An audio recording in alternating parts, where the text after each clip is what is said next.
પથ્થરના આંસુ વાર્તા પહેલી. કિંમત. હું છું તમારી સારથી એટલે કે માનસી દેસાઈ શાસ્ત્રી. શરદભાઈ નામના એક ખૂબ જ સરળ વ્યક્તિ હતા. શીતળતા પણ એમને અંદરથી તાપ આપે એવી એમની પરિસ્થિતિ હતી.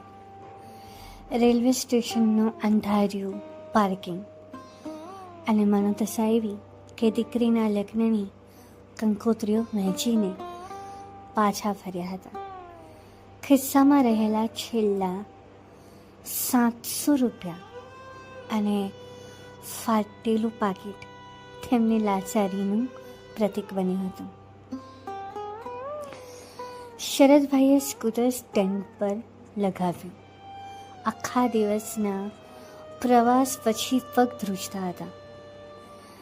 તેમણે ખિસ્સામાંથી રૂમાલ કાઢ્યો, જે જૂનો હતો પણ પત્નીએ સવારે વ્યવસ્થિત ઘડી કરીને આપ્યો હતો. મોઢું લૂછતા તેમની નજર પોતાના જ જૂના બાટાના પગરખા પર પડી હતી, જેનો અંગૂઠો ખસાઈને બહાર નીકળી ગયો હતો.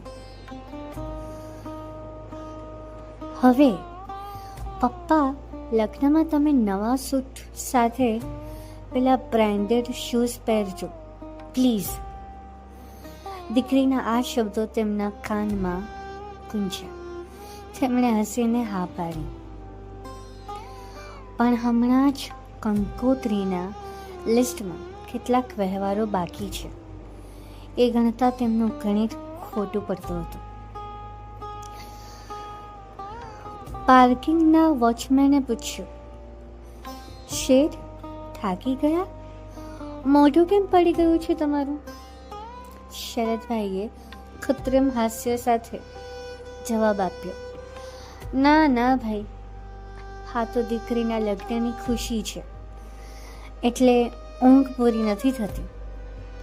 તેમણે સ્કૂટર ચાલુ કર્યું અને પવનના ઝપાટા સાથે આંખમાં ધૂળ ગઈ હોય તેમ એક ટીપું ગાલ પર સરક્યું. પાણી નહોતું, એ પથ્થર જેવી મજબૂતીની પાછળ છુપાયેલી એક પિતાની લાચારીનું પથ્થરનું આંસુ હતું, જે ફક્ત અંધારું જ જોઈ શકતું હતું. શું લાગે છે, એક પિતા પોતાની દીકરીને પરણાવવા માટે કેટલું કષ્ટ વેઠે છે?